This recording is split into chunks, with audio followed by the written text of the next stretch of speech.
امریکہ کی ایک بڑی کتی عادت ہے، وہ کیا عادت ہے اس کے بارے میں جانیں گے۔ اس کے بعد دیکھیں گے کہ کیا اسرائیل ایران پر حملہ کرے گا، اور اگر کرے گا تو کب کرے گا، کیا ایران اپنا دفاع کر پائے گا، کیا امریکہ جو ہے وہ براہ راست ایران کے ساتھ جنگ کرے گا۔ ان سارے سوالوں کے جواب جانیں گے آج کے ولاگ میں۔ Keep watching the Noshahi report with Shadar Noshahi. آپ کا بہت بہت شکریہ۔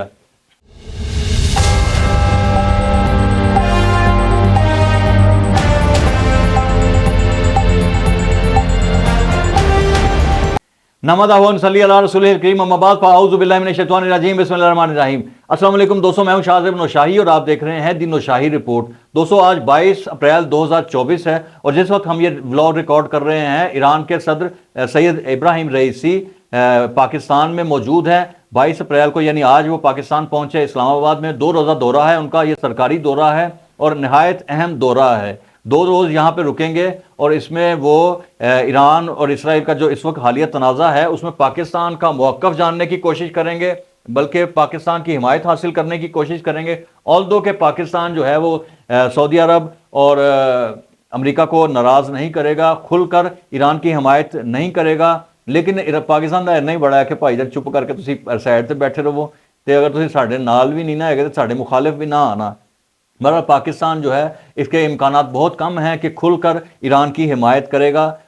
در پردہ خاموشی سے ضرور ایران کی حمایت کرے گا کیونکہ برادر اسلامی ملک ہے، لیکن کھل کر چونکہ امریکہ جو ہے وہ اسرائیل کے ساتھ ہے، پاکستان جو ہے وہ امریکہ کی مخالفت مول نہیں لے سکتا، وہ اس پوزیشن میں نہیں ہے، اس لیے کھل کر براہ راست ایران کی حمایت کا اعلان بھی نہیں کرے گا۔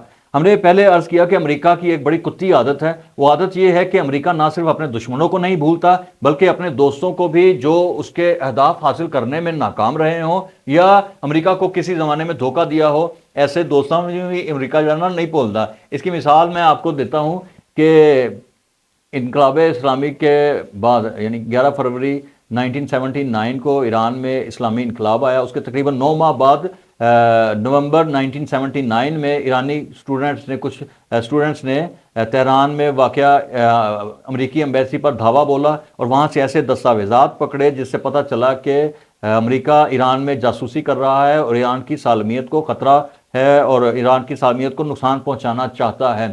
تب سے پھر ان کے سفارتی تعلقات ختم ہیں، اور پاکستان اور ایران میں امریکہ کا سفارت خانہ اور امریکہ میں ایران کا سفارت خانہ تب سے ہی بند ہے۔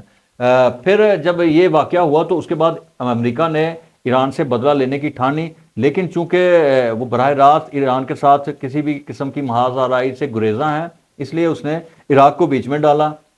عراق نے 1980 میں 22 ستمبر 1980 میں ایران پر حملہ کر دیا بغیر کسی وجوہات، اور پھر اس کے تقریباً ایک ماہ بعد 26 اکتوبر 1980 کو اس نے ایران کے جنوبی شہر خرم شہر پر قبضہ کر لیا۔ آلدو 2 سال بعد ایران نے وہ شہر کا قبضہ واپس لے لیا، اور اس کے بعد پھر صدام حسین جو اس وقت عراق کے صدر تھے، انہوں نے امام خمینی سے جو اس وقت کے سپریم لیڈر تھے جنگ بندی کی درخواست کی۔ امام خمینی نے وہ درخواست مسترد کر دی۔ پھر 1987 میں UN نے درخواست کی جنگ بندی کی، پھر امام خمینی نے مسترد کر دی، اور بالآخر اگست 1980 میں پھر دونوں ملکوں کے درمیان جنگ بندی ہوئی۔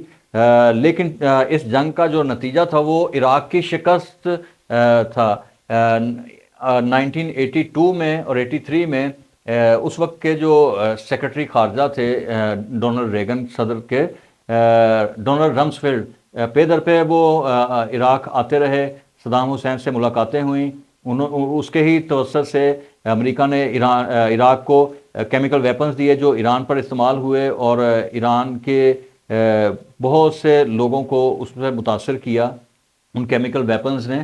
اس میں ہائیڈروجن بم بھی شامل تھا، اس کے علاوہ پھر جو ہے مسٹرڈ بم بھی اس کو کہتے تھے، شاید ایک بم تھا اس کا نام مسٹرڈ بم تھا، وہ بھی مسٹرڈ گیس استعمال ہوئی۔ ایسے بہت سے کیمیکل ویپنز ایران کے خلاف استعمال ہوئے۔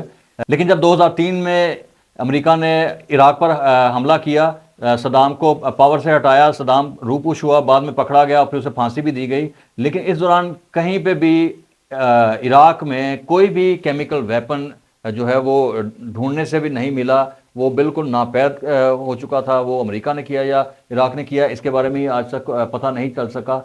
جو جنگ تھی ایران عراق کی، امریکہ براہ راست صدام حسین کے بیک پہ تھا، اس کو مکمل حمایت حاصل تھی امریکہ کی، اور ہتھیار اور کیمیکل ویپنز امریکہ اسے پرووائڈ کرتا تھا، لیکن چونکہ اس جنگ کا نتیجہ جو ہے وہ عراق کی ناکامی نکلا، اس لیے امریکہ کے لیے صدام حسین کو راستے سے ہٹانا ناگزیر تھا۔ اس کے تقریباً جنگ بندی کے 2 سال بعد، یعنی 2 اگست 1990 کو بلا اشتعال اور بغیر کسی وجہ کے عراق نے کویت پر حملہ کر دیا۔ 2 دن کویت نے جو ہے وہ ریزسٹنس دکھائی، اور پھر اس کے بعد 4 اگست کو پسپائی اختیار کی، اور 4 اگست سے لے کے فروری 1991 تک تقریباً 7 ماہ عراق نے کویت پر قبضہ کیے رکھا۔ موقف اس کا یہ تھا کہ اسرائیل جو ہے وہ فلسطینیوں پر ظلم کر رہا ہے اور انسانی حقوق کی خلاف ورزیاں کر رہا ہے۔ عراق کے اس اقدام سے نہ صرف مڈل ایسٹ میں بلکہ پوری مغربی دنیا میں یہ تاثر گیا کہ صدام حسین جو ہے مڈل ایسٹ کے لیے، خاص طور پہ اسرائیل کے لیے بہت بڑا خطرہ ہے، اسے راستے سے ہٹانا ہے۔ پھر اس کے بعد 2001 میں جب ورلڈ ٹاور کا ہوا 9/11 کا سانحہ آپ لوگوں کے سامنے ہے، اس کو جواز بنا کے پھر امریکہ نے افغانستان پر حملہ کیا، طالبان کی حکومت کو ختم کیا، القاعدہ کو جو ہے وہ بالکل اس کو منتشر کر دیا۔ اسامہ بن لادن جو ہے وہ اس کے بعد روپوش ہو گیا، اس کے بعد وہ بھی ایک لمبی کہانی ہے، کہاں سے ملا کیسے ملا، وہ سارا آپ کے سامنے ہے۔ چونکہ ایران عراق جنگ میں صدام حسین کی ناکامی ہوئی تھی، اس لیے امریکہ کے لیے اب صدام حسین کا وجود جو ہے وہ بالکل ایک فضول تھا، اور اس کو راستے سے ہٹانا تھا تاکہ باقی لوگوں کو بھی یہ سبق حاصل ہو جائے کہ اگر آپ امریکی اہداف حاصل کرنے میں ناکام ہیں تو پھر آپ کا جو ہے وہ کوئی وجود نہیں ہے۔ اسی طرح روس افغانستان کی جنگ میں امریکہ نے ایک اتحادی کو بھی سبق سکھایا، جس کے بارے میں یہ تھا کہ امریکہ کو یہ شک تھا کہ اس نے دھوکہ دیا ہے۔ آپ کے سامنے ہے پھر پاکستان میں 1988 میں ایک جہاز جو ہے کریش ہوا، امبانی پیٹی تے جہاز کریش، وہ تانوں پتہ ہے کہ وہ سارا 17 اگست 1988 کو کیا واقعہ ہوا، وہ آپ کے سامنے ہے۔ اس میں بھی امریکہ نے یہ بتایا کہ جو مجھے دھوکہ دے گا اسے پھر زندہ رہنا جو ہے وہ بہت مشکل ہے۔ اینیویز یہ اس کی ایک خصلت ہے۔ اس کے بعد امریکہ جو ہے وہ اپنے دشمنوں کو بھی نہیں بھولتا۔ ایران کو اس نے کئی طریقوں سے، کبھی افغانستان سے، کبھی سعودی عرب کی طرف سے، کبھی اسرائیل کی طرف سے، ہمیشہ اس نے انڈر پریشر رکھنے کی کوشش کی ہے، لیکن کبھی بھی امریکہ ایران کے ساتھ براہ راست جنگ میں نہیں کودا۔ اس کی ایک وجہ تو یہ ایران کی جو بسیج ہے، یعنی رضاکاروں کی فورس ہے، جس نے ایران عراق جنگ میں بہادری کی، وہ داستان رقم کی اور اپنے جو شہادت کے جذبے سے میدان میں اترے۔ میں خود ایران میں کئی ایسے علاقوں میں رہا ہوں جس کے سڑکوں کے، چوراہوں کے، گلیوں کے نام ایسے شہداء پر تھے جو ایک بم کے اوپر لیٹ کر انہوں نے شہادت حاصل کی۔ ایسی بے شمار مثالیں موجود ہیں۔ امریکہ یہ جانتا ہے کہ اگر یہ جنگ جو ہے وہ ایران کی سرزمین پر لڑنا پڑی تو کئی سال لگ جائیں گے، اور اس میں بالآخر شکست ہی امریکہ کا مقدر ہوگی، کیونکہ اگر یہ جنگ ایران کی سرزمین پر لڑی جاتی ہے تو ایران امریکہ کو اتنی آسانی سے بھاگنے نہیں دے گا، یہ بخوبی اندازہ ہے۔ دوسرا جو ایران کا ڈیفنس سسٹم ہے، اس میں کئی قسم کے میزائلز ہیں۔ میزائل ٹیکنالوجی میں ایران خود کفیل ہے، اس کے اپنے خود تیار کردہ بے شمار میزائل ہیں۔ اس میں 2016 میں اس نے جو ایک باور 373 میزائل انویل کیا تھا۔ باور کا مطلب یقین ہے، اور 373 جو ہے حروف ابجد میں اس کا مطلب ہے یا رسول اللہ۔ تو اگر اس میزائل کا ہم دیکھیں مطلب تو وہ بنتا ہے کہ ہم یا رسول اللہ پر یقین رکھتے ہیں۔ اس کا جو ہے وہ زمین سے ہوا میں مار کرنے والے میزائل ہے یہ باور 373۔ اس کے علاوہ ایک میزائل ہے 15 خرداد یا 15 خرداد، یہ بھی زمین سے ہوا میں مار کرنے والا ہے۔ اس کے نام کے بارے میں آپ کو تھوڑا سا پس منظر بتا دوں۔ 15 خرداد جو ہے وہ ایک ایونٹ تھا سیاسی، ایران کی جو تاریخ میں بہت ایک حادثہ تھا۔ 1963 میں کچھ ایرانیوں نے اس وقت کے شاہ ایران محمد رضا پہلوی کے محل کو گھیرے میں لے لیا، اس کے خلاف نعرے بازی کی، تو اس جو ریولٹ میں سینکڑوں لوگ مرے۔ اس کے 2 دن بعد پھر شاہ ایران نے امام خمینی کو ملک بدر کر دیا، اور 14 سال امام خمینی ملک بدر رہے۔ اس کے علاوہ جو ہے شہاب 1، شہاب 2، شہاب 3، شہاب 4 میزائل ہے، پھر ذوالجناح ہے، یا علی مدد ہے، قائم 110 میزائل ہے، بے شمار میزائل ہیں، اور ان کی مختلف رینج ہے، زمین سے فضا میں، فضا سے فضا میں، فضا سے زمین میں مار کرنے والے مختلف رینج کے ہیں۔ فتح میزائل جیسا ہم نے پچھلے ولاگ میں بتایا، 1400 کلومیٹر اس کی رینج ہے، آلدو کہ ایران اور اسرائیل کا فاصلہ 1724 کلومیٹر کم سے کم ہے، اور اگر عراق یا شام اپنی زمین ایران کو استعمال کرنے کے لیے دیتا ہے تو یہ میزائل افیکٹولی اسرائیل کو ہٹ کر سکتا ہے۔ اس طرح کے بے شمار میزائل ہیں، لیکن ایسے میزائل بھی ہیں جو 6000 کلومیٹر کی رینج بھی ہے، 5000 کلومیٹر بھی ہے، 4000 کلومیٹر کی رینج کے بھی ہیں، بے شمار میزائل ہیں ایران کے پاس۔ اس کے بعد بحری نظام ہے ایران کا، بحری فوج ہے، کسی بھی یعنی ملک کی بحری فوج کو وہ نیست و نابود کر سکتے ہیں، بے شمار قسم کی آبدوزیں ہیں۔ تو یہ ساری وہ وجوہات ہیں کہ امریکہ ایران کے خلاف براہ راست جنگ نہیں کرنا چاہ رہا۔ ہاں لیو بندوق اسرائیل دے کندھے تے رکھ کے چلانا چاہتا ہے۔ دیکھتے ہیں کہ اسرائیل اس میں کتنا کامیاب ہوتا ہے، لیکن اسرائیل باقی ملکاں طرح نہیں ہے، اسرائیل ناکام بھی ہو جائے تو اسرائیل لاڈلا ہے، اسرائیل نو جو نا امریکہ کچھ نہیں کہہ سکتا، کیونکہ بہت بڑی یہودی لابی ہے۔ ابھی جو حالات بتا رہے ہیں، بائیڈن اتنی زیادہ دلچسپی نہیں لے رہا اس جنگ میں، لیکن جیسے ہی الیکشنز ہوتے ہیں اور اگر ٹرمپ آتا ہے تو ٹرمپ کے بارے میں سب جانتے ہیں کہ اینٹائی اسلام اس کا نیریٹو ہے۔